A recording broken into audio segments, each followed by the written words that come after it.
Hello everyone, a warm welcome to Mugello. This is round 8 of Ferrari Challenge for 2025. And I'm delighted to be able to report that having been here since Monday, we are seeing some sunshine today. The weather conditions have improved dramatically overnight, and now this morning we are seeing some glimpses of sunshine as well as our Coppa drivers take to the track for their second race of this incredible festival of Ferrari, which is called the Finali Mondiali. Here is our formal welcome to Mugello. What an extraordinary track this is, and it forms the finale to what has been a phenomenal calendar for 2025. Monza, Misano, Hockenheim, Brno, Valencia, Barcelona, Spa-Francorchamps, they've all featured with our wonderful Ferrari Challenge series, and here we are, round 8, the final rounds for 2025. And this actually, race 2 for our Coppa drivers, is the final race in their championship year.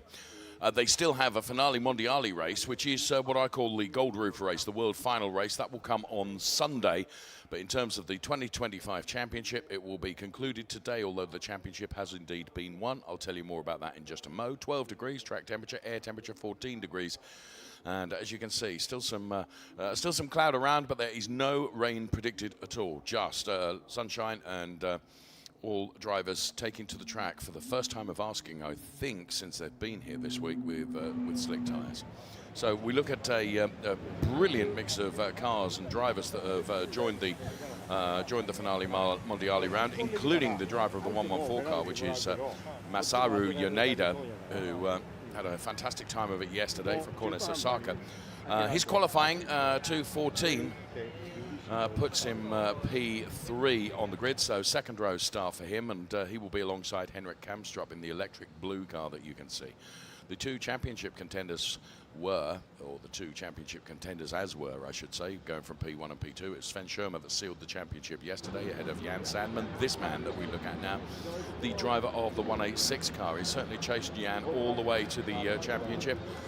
And bar for the car turning around yesterday, we may have still been going for the championship today, but Sven Schirmer, who is alongside him on the grid going from pole position, sealed the championship. I spoke to him earlier this morning, and he's right royally chuffed about that as well. So well done to Sven Schirmer, who, as I say, took that championship with his driver coaches, Andrea Gagliardini and also Max Blancardi. And Farnas, Sven's wife, was suitably impressed as well. Here is Paolo Scudieri. Good qualifying from Paolo. He's on the third row of the grid. He goes from P6. So Paolo Scudieri driving for the Samo car team.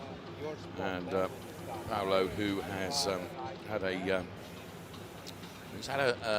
kind of a seesaw of a season, really. Hasn't been on the podium, which is hugely unusual for Paolo Scudieri this year. Perhaps he will right the wrongs of that in today's race. Let's see. So it seems strange that we're in race 2 and it's a Friday, but that's the way Finali Mondiali works, with lots going on. Hello, good morning. Lots of excitement and enthusiasm ahead of the start of this race. Now, talking of races, just take a look at the weather conditions that these drivers had to contend with yesterday. Here are highlights of race 1. Ferrari Challenge Coppa highlights then, where the weather conditions truly horrible. The cars were eventually released to go racing with a race duration somewhat shortened. Sven Schirmer and Jan Sandman then P1 and P2, and well, Sven Schirmer needing to be very, very careful how he coped with the conditions here, and Alexei Komarov on his acceleration here out of this turn, just losing the back end of the car, which was really unfortunate. And that would bring out the safety car.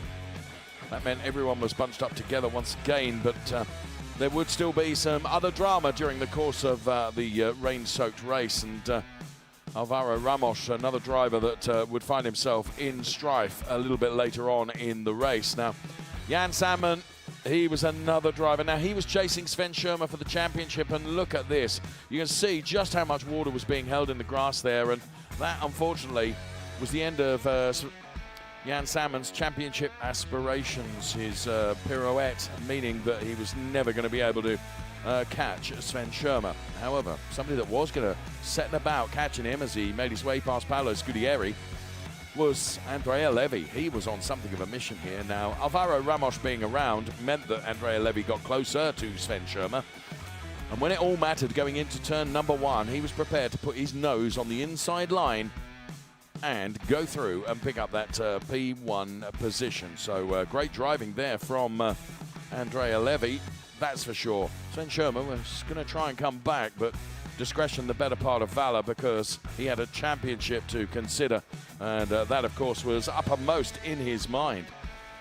And Andrea Levy would head towards the checkered flag. Now he would take the win, but Sven Schirmer taking P2 would become the Coppa Am champion for 2025. Richly deserved, and he was as happy as we have seen him this year, as indeed were his family and the team.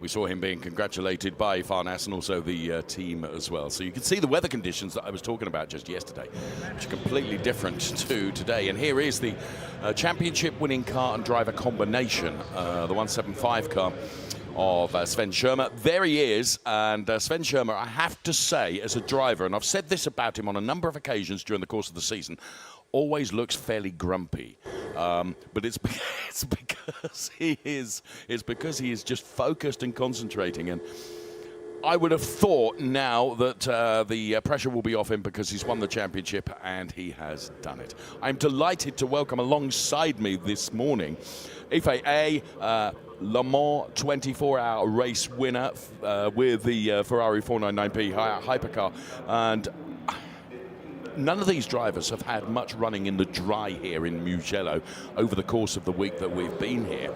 So Ife, for today, it's going to be a completely different running for them. They're going to be on slick tyres. You said to me slicks would be the way to go for sure, and they're going to be going with slick tyres. We'll talk to you in just a moment, because we've got another piece coming now, which is going to impact our conversation. But yeah, delighted to have Ife with us for the duration of the race. In the meantime, as I say, let's get ourselves looking forward to what is to come with the Coppa Am race. In the paddock of the Finali Mondiali Ferrari 2025 at Mugello, there is also a showroom where Ferrari has chosen to showcase some of the Gamma's cars. Among them, the 849 Testarossa and Ferrari Amalfi, the latest creation about the Maranello's mark. Let's discover them together. Ferrari 849 Testarossa and Ferrari Amalfi, two creations that embody the very essence of Maranello. The 849 Testarossa is pure power, a hybrid twin-turbo V8 with over 1,000 horsepower, accelerating from 0 to 100 in under 2.3 seconds. A masterpiece of technology and passion, looking to the future while honoring the legend. The Ferrari Amalfi combines elegance and performance, a 640 horsepower V8 redefined, thrilling and perfect for everyday driving. Two souls, one signature, the creation of Ferrari, where speed becomes emotion and engineering becomes art.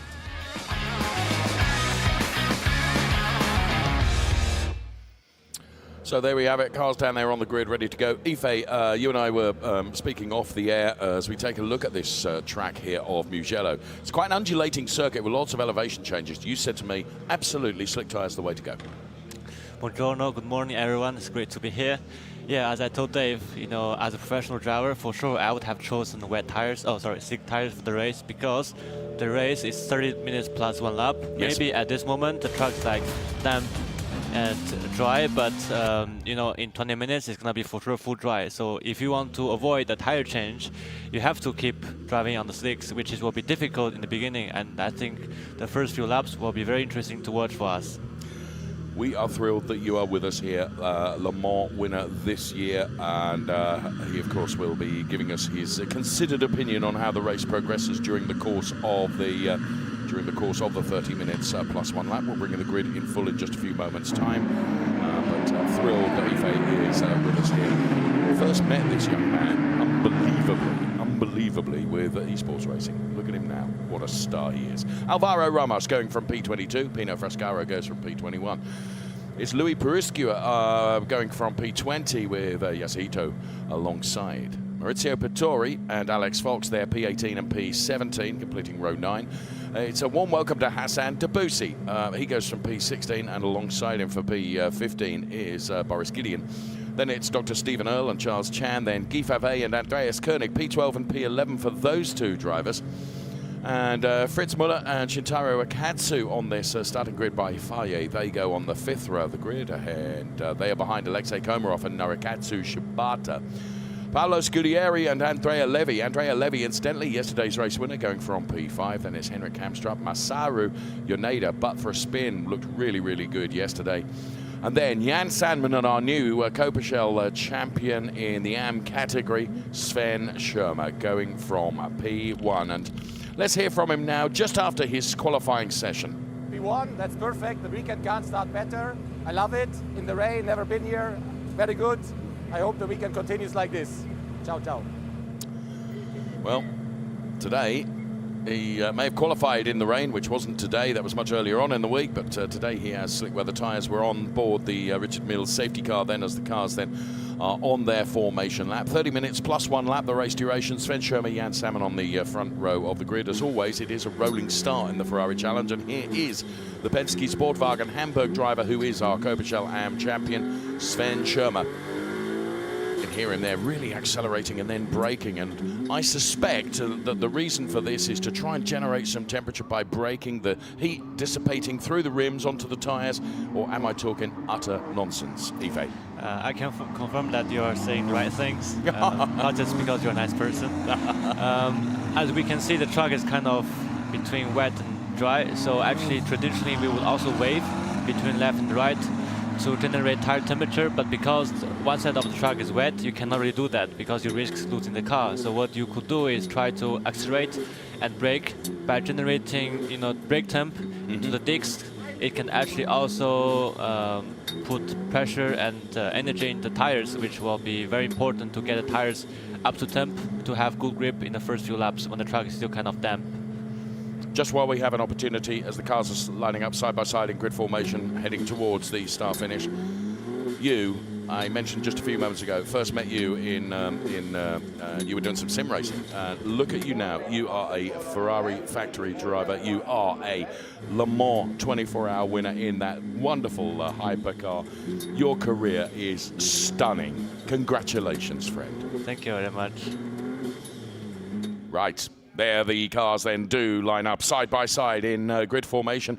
Now the Richard Mills safety car, you can see, is accelerating, and that will speed off, and it will peel off into the pit lane. It will be the responsibility of Sven Schirmer and Jan Sandman to control the pace of the rolling start. So they're going around the Bucina turn, where you run downhill as well. Then there are 2 uphill sections through the start-finish straight, a couple of elevation changes. Jan Salmon, well, lost out on the championship yesterday, will be wanting to right the wrongs of yesterday and at least win this race and maybe the world final race to come on Sunday as well. Let's see how he does. We throw the lighting gantry to the top of the screen so that you can see when we get the get-go for this 30 minutes plus 1 lap race. Sven Schirmer just creeping ahead of Jan Salmon. Will Jan Salmon, though, get a slingshot here? Let's go racing. Good start from Henrik Kamstrup as well. So Jan Salmon then will tuck himself to the inside. I would think it will be probably perilous to try and go around the outside of Sven Schirmer going into turn number 1. Let's see. Actually, the track is looking drier than I thought it would going around turn number 1. Hopefully, with fingers crossed, all drivers make their way through turn number 1 all okay. Jan Salmon going to have the inside line now, and is that going to mean that he is able to put himself into the lead with Sven Schirmer actually taking the middle ground in the track here? And they go almost side by side here, Jan Salmon and Sven Schirmer. Sven Schirmer, you could see him looking at the rear view screen, just keeping an eye on exactly where Jan Salmon was placing his car. For the moment, Sven Schirmer has been able to show him a clean pair of heels and been able to close the door. Masaru Yoneda running in P3, Henrik Kamstrup P4, then it's Andrea Levy, who I remind you won the race yesterday. So Sven Schirmer, as we look from the rearward-facing onboard camera, keeping Jan Salmon at bay here. Ife, how long will it take these drivers to get the tyres up to temp in slightly cooler conditions than normal for slick tyres? I think there are also different strategies from different teams and engineers to put maybe higher or lower pressure. For sure, higher pressure will allow you to be more competitive in the early stage of the race. Maybe you can actually get some overtaking done if you start from behind or pull a gap in the beginning, but it will hurt you for the later part of the race. And if you started with lower pressure, you will struggle more in the beginning, but at the end you have better chance. So it's a trade-off, and it looks like, I mean, first of all, you know, congrats to everyone in the paddock in this field that made it first lap unscathed, and then a very good battle clean from the leaders in the first few corners. I agree with you, and Sven Schirmer and Jan Salmon have indeed broken away from Masaru Yaneda by to the tune of 3 seconds. So we run the telemetry on the screen as well, so you can see now Jan Salmon is right in the draft of Sven Schirmer here. Is he going to dive to the inside? Sven Schirmer locks off that inside line, so Jan Salmon's going to have to be brave and go around the outside. Who's going to be king of the late breakers here going into turn number 1? Well, Sven Schirmer carries the speed that he needs to, and he's also able to stick his elbows out, but Jan Salmon is really staying with him here. Great racing between these two that are P1 and P2 currently. Sven Schirmer, our new Coppa champion, leading the race, but being chased hard by Jan Salmon, who's so nearly put a wheel into the gravel there. So using every single piece of tarmac that he can. Through the chicane they go. The first chicane here at the Mugello Circuit. We've got a yellow flag at turn 1, which would indicate somebody has perhaps dipped into the gravel there. And, safety car. Safety car, thanks. Well noted, Yifei. So actually they didn't just dip their wheel into the gravel at turn number 1, they are beached in the gravel, I would suggest. 2 cars, and it is the 115 car then. You could see one was Shintaro Akatsu. I didn't quite catch who the other driver is. I think it's Maurizio Pittori.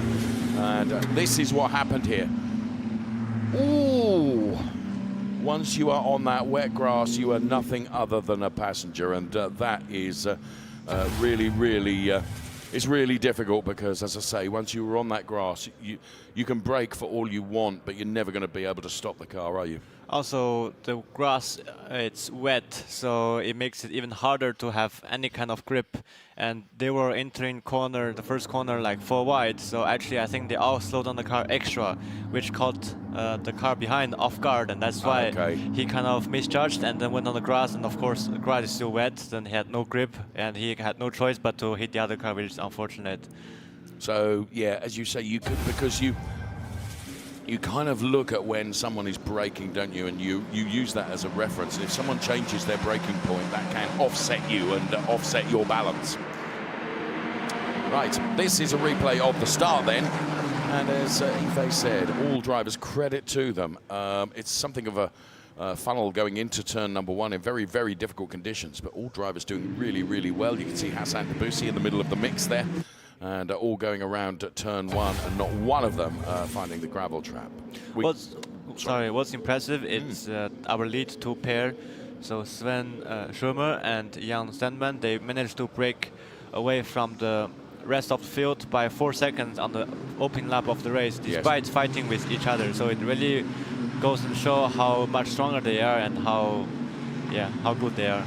I agree with you. They are brilliant drivers, and they've given us a compelling championship battle all season long, which has been one that's been really enjoyable. So there is the Richard Mills safety car that's picking up Sven Schirmer, Jan Salmon, then it's Yaneda, Levy, Kamstrup, Scudieri, Koenig. Then running in P8 at the moment is Norikatsu, Shibata, Boris Gideon, Alexei Komarov. They complete the top 10. We've got safety car out then, having completed about 5 minutes, so which means we've got 25 minutes plus 1 lap. One car has been recovered already, so just waiting to recover the other car. The recovery teams here at Mugello have worked really hard this week, because a number of cars have been off into the gravel in torrid weather conditions.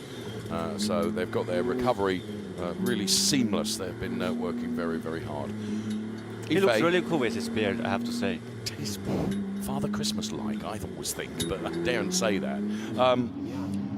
What does Sven, Jan, what can they do now, having done a couple of laps, and now safety car's out? Of course, it's all nullified. Having got everything up to temperature, everything is cooling down again now. What can these drivers do to try and keep some temperature into those critical components like tyres? I mean, they can try to keep braking and accelerating to generate temperature horizontally, and also try to weave on a straight when the track surface allows. And I think the restart will be very spicy because the run down to first corner is very long from the last corner. So it will be up to Sven Schirmer to decide when he wants to go and how he wants to do it. So he either has to go very early and try to create a gap before entering last corner, or he has to go very late so the other car cannot be in his slipstream and try to overtake him before the first corner.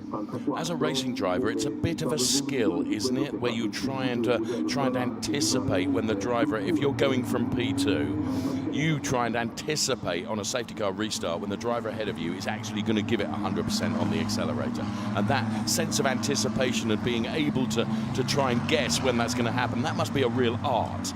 One trick we always do is that the leader always kind of starts to weave. Yes. And then at one point, the car behind the leader will also start to weave. And it's at that point when the second car starts to weave, the lead car will go. Because then when you are weaving, you are not able to go back on throttle straight away because you would spin. And then you can create a gap by doing this. So there are many things you can do. That's why, it's like you said, it's the art. It's great to have you alongside us here, giving us your insider knowledge as to how drivers can react and behave. And of course, it makes perfect sense now. If the second car is weaving, right, that's the time to floor it. That's the time to go. We're not going to be long. I would have thought that we'll certainly have another lap behind the safety car, but I reckon it will be the last one because we're about to conclude another lap. So there's no time for the safety car to come in now. So we'll do a further lap and then the safety car will come in. And there is our race leader and our 2025 Coppa Slalom champion, the Penske Sportwagen Hamburg driver. And that is Sven Schirmer. As you see, he's gently weaving and kind of using his whole body there to make sure he's comfortable in the seat there. And there is Andrea Gagliardini, who is one of his driver coaches, and he's down there. And he is talking to Sven's wife, always here, Farnes. And you can actually see Sven talking on the radio there. That's an interesting shot, sir. Well done. They could be discussing about where they want to go for dinner tonight. Yes, you could be right. You could be right. I was just going to say, the integral safety of these wonderful 296 Challenge cars, the safety car is coming in this lap. And part of that safety is the belts that you racing drivers wear. I mean, they are fixed so tight across your body you almost cannot move. And of course you have a HANS device, which is head and neck support, crash helmet. I mean, they do everything possible to protect you guys in those cars. It is vital to have those belts as tight as possible, and it's also vital to make sure they're in the right place, because if they're in the wrong place, in the wrong area, it can hurt very much, and you have no choice but to finish the race and to hold on to it, which sometimes is very difficult to sustain, but it's part of racing. Well done. Okay, let's go on to the pit wall here and see the data that the engineers and team bosses and managers are able to look at. Safety car will come in at the conclusion of this lap. So it will be up to Jan Sandman to try and second guess when Sven Schirmer is going to go for it. And still quite a bit of the lap to do before we will see Sven Schirmer even consider where he's going to go. My best guess, Ife, is halfway through the final corner when you're running downhill, that's when Sven will go for it, I think. Let's find out. Let's find out and see how wrong I can be, which is pretty wrong most times. We will see. Safety car coming in this lap then. All the cars, this is like a completely new opportunity for a number of drivers, the likes of Masaru Yaneda and Andrea Levy and Henrik Kamstrup, who will be thinking this is a great opportunity for us now to try and relinquish that gap that, of course, Sven Schirmer and Jan Sandman had built. They're run through the final chicane. We're on board with the Richard Mille safety car, which is now disappearing up the pit lane. And it is the responsibility of Sven Schirmer to control the pace of the rolling start. The speed has to be constant. And when Sven does accelerate, he has to stay accelerated. You can't lift and then accelerate, then lift. I think he's going to go halfway through this turn that he's entering now. Jan Salmon is trying to anticipate it. He is almost right up his trumpet. Yeah, it's gone. He's gone. You're right. Was that halfway through? Jan Salmon anticipated it really well too. Is he going to have another go going into turn number 1? No overtake until they've crossed the line, of course. But Jan Salmon guessed really well, and he's gone to the outside right now. Let's see what he does going into turn number 1 then. Grip available. Sven Schirmer, you can see the car just looking a little skittish as it goes into turn number 1. And Sven Schirmer, for my money, dealt with that really rather well. And Jan Salmon continuing to chase now as these two break away from the likes of Masaru Yaneda and Andrea Levy. Jan is certainly not letting Sven get away here. And Andrea Levy also chasing down Yaneda ahead. He's running in P4, which is a non-podium place then at the moment. We've got 18 minutes plus 1 lap remaining. Ferrari Challenge Coppa Chelam. We're live from the Mugello Circuit as Jan Salmon took a look at the inside. That's not really an orthodox place to overtake, is it, Ife? It's more like showing his teeth Right. to Sven Schirmer, but that's very unorthodox place to do it. Okay, so what he wants to do, he wants to make sure that Sven is very much aware of the fact that he is there and he is ready to pounce like a viper, ready to bite. However, he's been denied thus far. Here on the Mugello Circuit, the obvious places for overtake, surely turn 1 is one of them. Ife, where else can you put an opportunity on?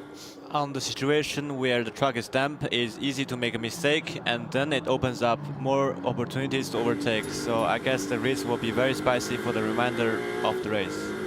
Thank you, friend. I think you're right. 17 minutes of hot rock action to come then. And we've gone through the chicane now, final turn. And again, how you place the car through the final turn can really help you set up a move going into turn number 1, because you can get something of a slingshot off this downhill section. Now, the start-finish straight here at Mugello has got 2 elevation changes in it where you climb uphill. There you can see the first one of those. We ride on board with Sven Schirmer looking at Jan Salmon. He comes out of the draft from the Sven Schirmer car, and he's on the outside once again. Is he going to be able to get his nose in front this time?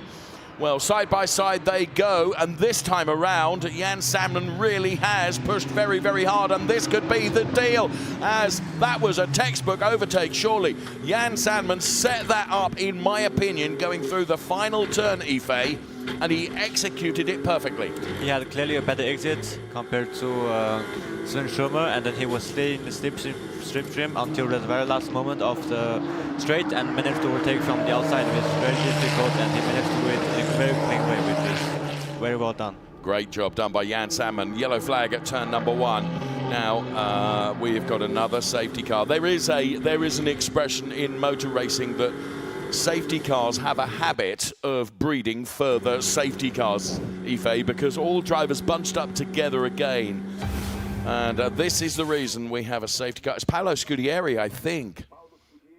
It is the 101 car of Paolo Scudieri. He's off at turn number 1. Just looks like he missed that turn. And you can see he's out of the car and he's perfectly okay, but that is another car to recover. So let's just talk through that overtake, if we may, Ife, because I'm not pretending to be clever, because I'm not. But I have seen on so many occasions previously where this was set up, I believe, going through the final turn. That gave him the momentum. The slipstream helped. And then you've got to have really big courage, haven't you, to go around the outside at turn number 1. And he did it really well. I thought you wanted to say big balls, Dave, right? No, you're allowed to say that. I'm not. What Jan Salmon did very well is that by having a good slipstream on the straight, he was able to be alongside before breaking to T1, and he was actually having a better momentum.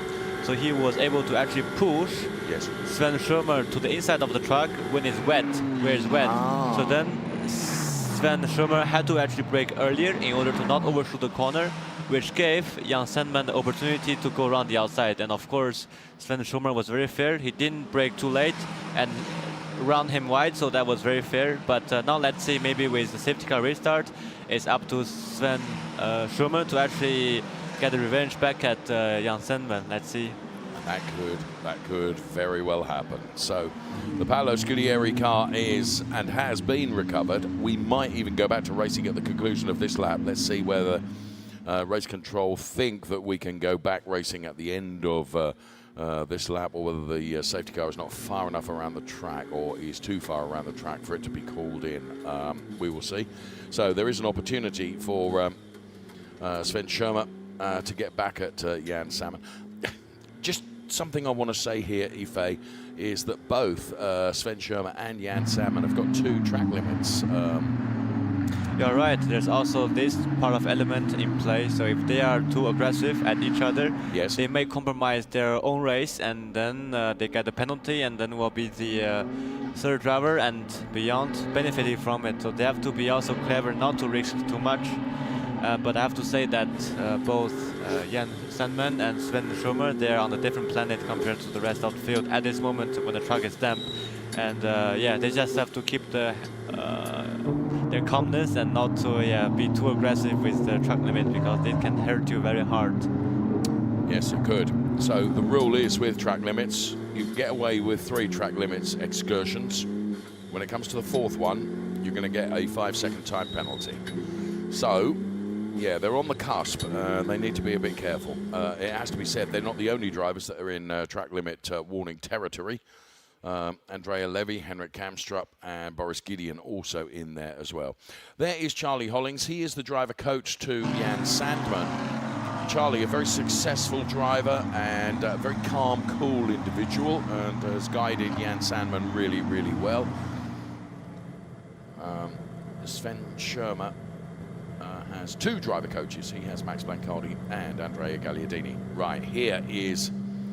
So he dives out of the slipstream, and as you say, really fair between the 2 of them here, Ife. And you could quite clearly see there, everything you said made perfect sense. Sven Schirmer had to brake earlier, didn't he?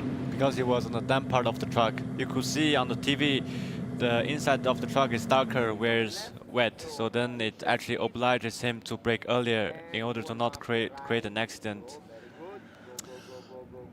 You can hear Andrea Gagliardini then talking to Sven on the radio, and here is Sven Schirmer, and we're on board with him. He's running P2 right now, which means that he will chase Jan Sandman and try and get that P1 position back again.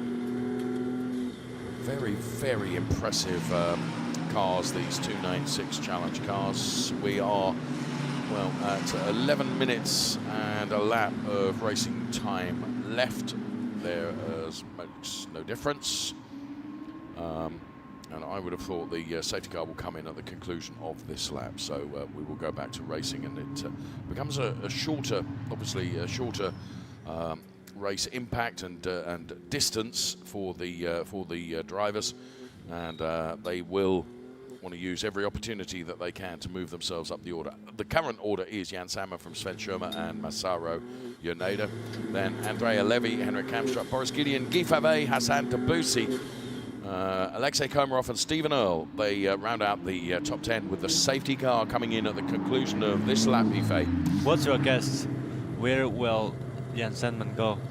I think Sandman will go earlier than Sven did. I think Sandman might go just after the chicane, just before the final turn. But I could be really, really wrong.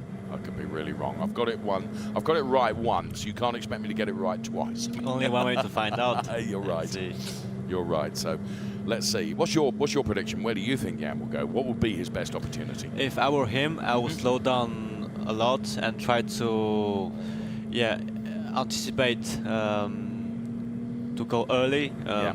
In contrary to going late. Yeah. Right. You think going early would be better than going late? I wonder what Charlie Hollings will be saying to this driver, Jan Sandman, now, about when for him to go. Well, he's almost put the front end of his car into the back of the Richard Mills safety car, so he's keeping the pace up. He's braking now, and it is only now that we will see the cars there going through the final turn before the last chicane. And the Richard Mills safety car will accelerate away. There you can see the cars coming downhill. This downhill section here at Mugello really encourages you to take some speed. Yeah, you can see the Richard Mills safety car escaping now. It's being driven by Antonio Tamburini this weekend. or this Finali Mondiali event. And Jan is stacking them up early on here. I still think he's going to go before the final turn. Let's see. All the cars then. Great grid of Coppa cars. And Jan Sandman, Sven Schirmer, then it is Joneda. Then Andrea Levy and Henrik Kamstrup and Boris Gideon and Guy Favre, they all want a part of this fantastic race. He's gone. So Jan Sandman. You read his mind. But Sven Schirmer anticipated it really well also. So what can Schirmer do now? He needs to be buried into the back of the Jan Sandman car almost, doesn't he, Ife? Yeah, he's in the full slipstream. He has a perfect opportunity to try to get it back in turn 1. Right, this is going to be nail-biting stuff then as they head towards turn number 1. Sven Schirmer then, and Jan Sandman. Sven Schirmer taking a look at the inside here. Jan Sandman covers that off. Safety car period is under investigation. But Sandman goes through, he runs a little bit wide. Sven Schirmer tries to come up the inside. I don't think he was quite close enough to be able to do so. And sure enough, Jan Sandman retains that P1 position. Sven Schirmer is certainly chasing him hard. Safety car period under investigation. I saw that on our message screen just before you saw that in graphics on screen. So Sandman leading Schirmer. Then it is Masaru Joneda ahead of Andrea Levy, Henrik Kamstrup, Boris Gideon, Guy Favre and Hassan Debussy running really well in P8. Hassan Debussy being coached by Daniel Mancinelli, who knows a thing or two about driving Ferrari Challenge car very successfully as well. So Sandman building up already some 9/10ths of margin between himself and this driver, Sven Schirmer, who we ride on board with. When you've got a clear track ahead of you, Ife, that is, you can just nail every apex. You can just focus on what you're doing and not worry about what's going on behind you. Just don't take too much risk with track limit infringements, because too often it's already done. Fair point. This is a battle that's going on for the final podium place here. Andrea Levy taking a look at the inside of Masaru Joneda. Masaru Joneda driving the pastel blue colour, if you like, of the 296 Challenge car. And the Rosso Corsa racer Andrea Levy, who was successful in winning the race yesterday, therefore his confidence level will be very high. He's already been a race winner in this event. He looks at the inside of the final turn. However, Masaru Joneda is able to hold on to that. Can I just say that Sven Schirmer has picked up his 3rd track limit warning, so he can ill afford any more. Oh, he's done it. Oh, just thank you, Ife. He's picked up 4 now. So that means he's going to get a time penalty, doesn't it? Yeah, so provisionally he will be dropping down to P6 from P2. So, yeah, just as we were talking about those track limits, Sven Schirmer picked up another one as Andrea Levy continuing his quest to wrestle away the P3 place, which he's been unable to do so far.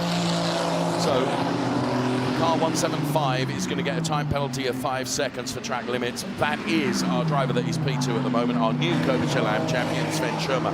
You'll see that in graphics in just a moment's time on the screen, that Sven Schirmer has picked up that time penalty, which will impact him come the end of the race. We have another yellow flag, this time at turn 3. Hopefully it's just a car that's dipped a wheel off. There is confirmation of that time penalty for our new champion, Sven Schirmer, who we ride on board with right now. And you can see it in graphics on the left-hand side of your screen as we try and bring you as much information as possible here with the Ferrari Challenge. And the purple indicator just above Sven Schirmer alongside Jan Sandman, indicating that Jan Sandman has done the fastest lap of anyone, which means he gains an additional point. This is Pino Frascaro, who I suspect may have been the cause of the yellow flag. Not sure he didn't have an assist there as he made contact with the barriers and the rear wing. Went for a little flying lesson. I suspect there has been a touch before going. Yeah. Because there were already pieces of his car coming off before he actually hit the wall. So there must have been a touch before, yeah. Thank you, Ife. Jan Sandman then is certainly got some pace, and he's built up a margin of 1.229 seconds over Sven Schirmer, who's running P2 on track. However, because of the time penalty, it will elevate. As Andrea Levy has just managed to get by. Joneda has dropped down the order, as you can see. He's lost out to Andrea Levy and also to Henrik Kamstrup. And now Joneda taking a look at the inside of Henrik Kamstrup in the electric blue colours. despite Sven Schirmer picking up a 5-second penalty, because he has pulled a 5-second gap, he's still P2. You're absolutely right. Thank you. Yeah, his gap is, as long as he can maintain that 5 seconds, that nullifies that penalty, doesn't it? Mind you, he can ill afford another track limit because he would get another one. Or he has to pull a 10-second gap. Yeah, you're right. So Jan Salmon, Sven Schirmer, P1, P2. Andrea Levy now in the P3 place on the podium with 3.5 minutes plus 1 lap remaining in this Ferrari Challenge Coppa Shell-Am race that we're enjoying here live from Mugello as part of the Finali Mondiali event. So Salmon, Schirmer and Levy. Here is Pino Frascaro, who regrettably, his race is a retirement. The Rosso Corsa racer, who is a hugely enigmatic character, whose wife, Mrs. Pino, likes to seemingly increase the waistline of everyone in the paddock with her constant generosity with chocolate, which I've been the beneficiary of many, many times. So Mr. and Mrs. Pino Frascaro, wonderful people in the paddock here in the Ferrari Challenge. In replay, well, Alexei Komarov on the inside and then going all the way around. This is a very ambitious overtake around the outside. Well done. It was Fritz Müller. I have to say, that was brilliant. What about that? All the way around the outside.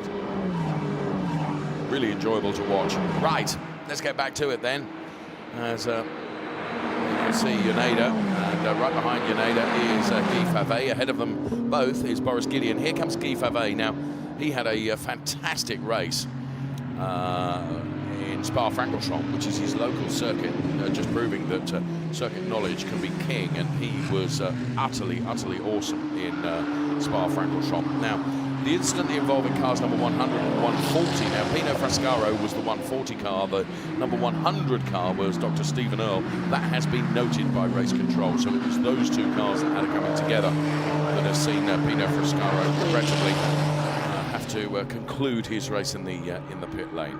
Salmon with 1.4 seconds margin over Sven Schirmer. Sven Schirmer in time has got some 7 over Andrea Levy, so he's well within nullifying his track limit penalty of 5 seconds. So 1.5 minutes plus a lap for this Ferrari Challenge Coppa Shell-Am race, as Guy Favre is trying very, very hard, and we're now seeing more track limits. And thanks for pointing that out to me, Ife. So Henrik Hamstrup and Boris Gideon are both going to pick up a time penalty because they have got four track limits warnings. So I repeat, that's Henrik Hamstrup and Boris Gideon. We'll see that on screen in just a moment's time. So Henrik Hamstrup, you can see here in the electric blue colors behind Andrea Levy, is going to get that time penalty. It's interesting, isn't it, that when the track drives out and allows you to push a bit harder, Ife, you do begin to try and take liberties with track limits, don't you? Sometimes you are really on the line and you pray in your body, in your head, that I hope that wasn't the track limit. And sometimes, you know, you cannot get away with it. You know, if you did something, then it always comes back at you. Yes. So confirmation then that Henrik Hamstrup and Boris Gideon picking up those time penalties, then track limits. I have to say, Boris Gideon has just done the 5th track limit, so he's gonna pick up another one. So all of a sudden there'll be a lot of red bars appearing against his name up there on the graphics. Stefano Guy looking on. Stefano Guy, coach to a number of drivers out there in the Ferrari Challenge, and he himself a very successful racing driver who's had success in the Ferrari Challenge as well. So we're Boris Gideon, the 103 car, another one of those drivers that has been affected and impacted by those penalties. You can see on the left-hand side of your screen who's got what and where. 5 seconds for Sven Schirmer, 5 seconds for Henrik Hamstrup, 5 seconds for Boris Gideon. But hold on to your horses, because I think Boris Gideon might pick up another one, because according to our screen, he's picked up and he's done another track limits excursion. So Sven Schirmer then, with a good margin over and above Andrea Levy, means that he will be able to hold on to his P2 place. And the cars will have the remainder of this lap plus one more before the race is concluded. It's very tempting to go beyond the track limits, especially knowing that you can gain advantage. Now we are looking at side-by-side action in last corner. Let's see how the run down to T1 will be like. Well, Henrik Kamstrup, who's just done an overtake, has also just picked up his fifth time track limit warning as well. Through the FIA speed camera they go, and heading in towards turn number one. Now, generally speaking, Ife, and I'd love your professional advice on this. You know you can get away with 3. Do you use 3? Do you think, do you know what, I can gain a little here and I can afford it? So in our championship in WEC, we have typically 4 track limits available per driver, which is like 2 hours in a 6-hour race, and we try to, let's say maximize it. Of course, we try to not be too greedy in the beginning, and at the end, if we knew that we were gonna jump out, then we try to do it. But don't tell this to the stewards, please. Do you know, I love your honesty. I really do. It's great that you're with us, and we're delighted that you've joined us for the duration of this race. We're hearing all the secrets and all the interior knowledge. Oh, here we can see very nearly 3 abreast there, and thanks for magnifying that for us. Very, very exciting between Henrik Kamstrup and Andrea Levy. And in replay, I think Levy Andrea also played very clever, because he knew that even if Henrik Kamstrup passed him at the end of the race with the time penalty due to track limit infringement, he would still stay P3. So there was no reason for him to be over risky to fight with Henrik Kamstrup, because at the end he will still stay on the bottom place of the podium, P3. Here comes Jan Salmon to celebrate victory. Then the checker flag will be unfurled for him. The 186 car, maybe the bridesmaid in terms of the championship, but he's the winner in race 2. Ahead of Sven Schirmer, who holds on to that P2 place. Now, it's going to be Henrik Kamstrup that crosses the line, P3, ahead of Andrea Levy, then Boris Gideon. Bear in mind, though, that these time penalties having something of an impact, which means Andrea Levy and Yoneda move up places ahead of Henrik Kamstrup. Jan Salmon and his driver coach there, Charlie Hollings, will be pleased with what Jan has been able to do. So, as I say, he may have been the bridesmaid in terms of the championship. He certainly made it count in this race. And I have to say, his overtake to pick up the lead was, in my opinion, was a thing of beauty. He did it really, the textbook really well. move, as you said earlier, Dave. Yeah. And he did a perfect race. No mistake, only 2 track limits. Perfect finish for the season for him. And of course, he'll be thinking now, and that will help his confidence when it comes to the World Final race, which will be held on Sunday. I consider the big Gold Roof race. So Sven Schirmer takes P2 for Penske Sportwagen Hamburg. And while the cars are on the slowdown, we are going to release my dear friend from his assisting commentary duties. Ife, thank you so much as always. Real privilege for us to have you alongside us and for your insights. And yes, well done, and congratulations once again on what has been a stellar season for you, and thanks for joining us on the air. It's been a pleasure. Enjoy the rest of the weekend, guys. See you. Thank you. Ife then, super guy and really, really talented driver, comes and shares his insight with us on the air also. So there is the Jan Salmon car then, and he's going to be congratulated straight away by teams, of course. They share the emotions, whether good or bad, in terms of drivers' results. You win and you lose as a team. Here comes Sven Schirmer then to park the car up in P2. And he did a good job, really, considering the time penalties that he had. He was able to minimize the impact of that. Sven Schirmer, he's all smiles. Andrea, what's the joke here? Andrea Gagliardini there as well. And here comes Andrea Levy. What an awesome weekend he's having, P1 and P3. So, yeah, he's doing good on his return to the Ferrari Challenge, which is always good to see. So, confirmation of the classification then.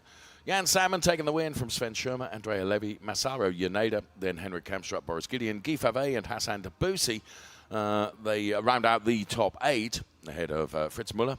Another brilliant overtake from Fritz Muller that we saw earlier on. Then Stephen Earle, Alexei Komarov, Alex Fox, Charles Chan, Yasuhito Fukuai, and then it was Alvaro Ramos, Louis Pruscua, and then non-classifications for Pino Frascaro, Paolo Scudieri, Andreas Koenig, Norakatsu Shibata, Shintaro Akatsu, and also Maurizio Pittori.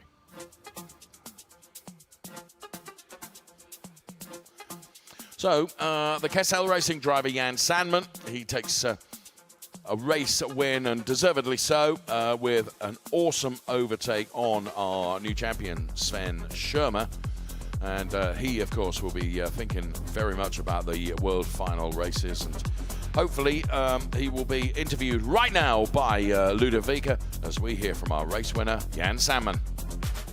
Jan, congratulations. You win race 2 here in Mugello. You had a very good pace and was a very clear race for you, even for the safety car. So I want to discover with you, first of all, your feeling after this race, this important result, and how do you manage the car today? First I want to say thank you to you and thank you to all my team. They provided a perfect car like always.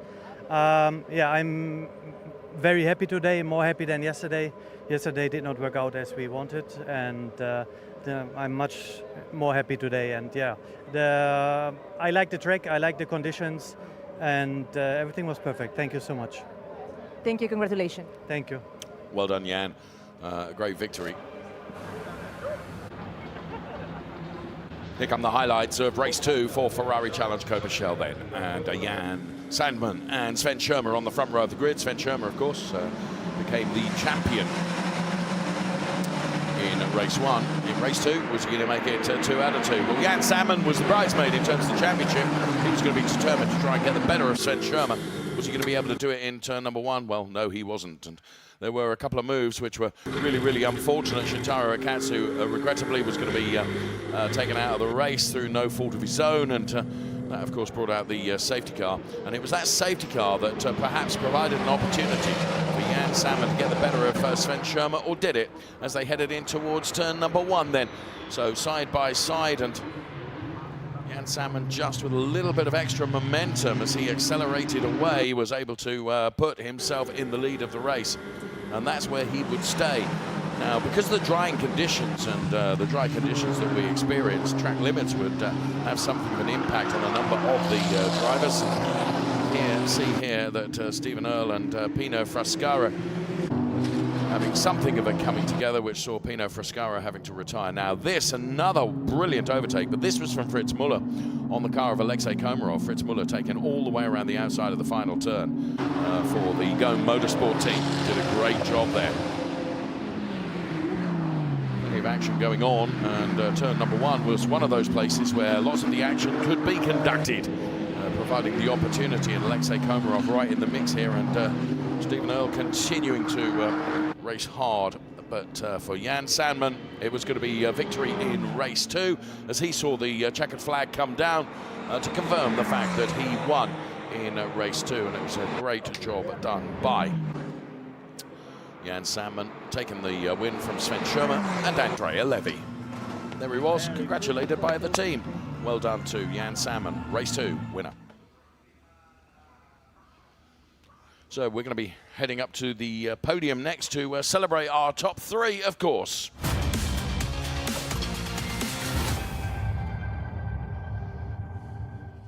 Classe Shell Am, I vincitori. Terzo classificato ancora sul podio, Andrea Levy. Here comes Andrea Levy then, and thank you to Michele Mambelli for bringing the drivers out here. Sven Schirmer, it's P2. Vincitore, grande vittoria per Jan Sandman. Top step of the podium, Jan Sandman. Team Kessel. Congratulations all round. Here comes the national anthem.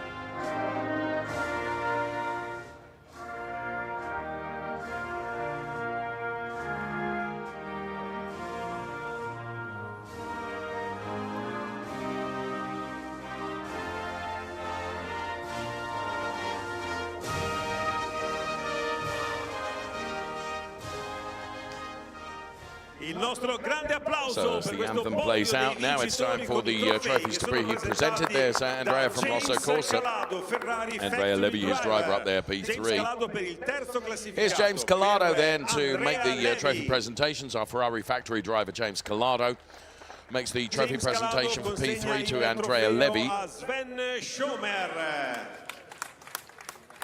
Sven Schirmer receives P2. E il trofeo del vincitore per And on the top step Jan of the Sandman, podium, it's going to be Jan James Calado. Sandman that takes the race winner's trophy from James Calado. And of course, Kessel Racing will be in receipt of the Coppa Team's trophy also. Applauso per il lavoro dei ragazzi del team. Everyone will get together for the photographs now. And Michele then advising all drivers to go onto the top step of the podium. Also, Kessel Racing and James Calado be in there for the photographs. Trophies are held up high. It's a podium of celebration here at the Mugello Circuit. Jan Sandman, Sven Schirmer and Andrea Levy. And the 2025 season for the Ferrari Challenge Coppa Shell Am drivers is done. Of course, their world final race still to come. And Jan Sandman was the quickest with the champagne. Quick enough to take P3 was the Rosso Corsa racer Andrea Levy. Taking P2, our new Coppa Shell Am drivers champion, Sven Schirmer.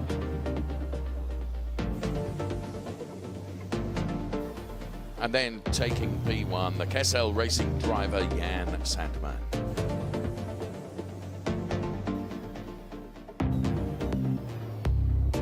We'll take a look at the Drivers' Championship points right now, with Sven Schirmer on 171, Jan Sandman on 153. Then it's Andreas Koenig, Boris Gideon, Henrik Hamstraat moving up a couple of places. Then Charles Chan, Norikatsu, Shibata, Guy Favre ahead of Paolo Scudieri, Shintaro Akatsu, Andrea Levy, Fritz Muller, Pino Frescaro, Alexei Komarov, Germana Toniella.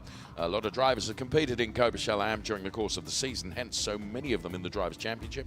Stephen Earle, Hassan Debussy, Masaru Yoneda, Alwar Mayer, Alvaro Ramos, Louis Peruscia, Steve Dobson, Darren Howell, Lisa Clark, Alberto Duran, Maurizio Pittori, Tommy Lindroth, and the rest of the drivers that you can see. So our racing for Coppa Shell Am for the 2025 season is completed. All eyes now on their world final race. The drivers from Coppa Shell Am will be focusing on qualifying for that world final race tomorrow. They're qualifying tomorrow, the race to come on Sunday. Our champion for 2025 in Coppa Shell Am is Sven Schirmer. And thanks to all the drivers for providing some great race entertainment during the course of the season. From us, for the moment, bye-bye for now.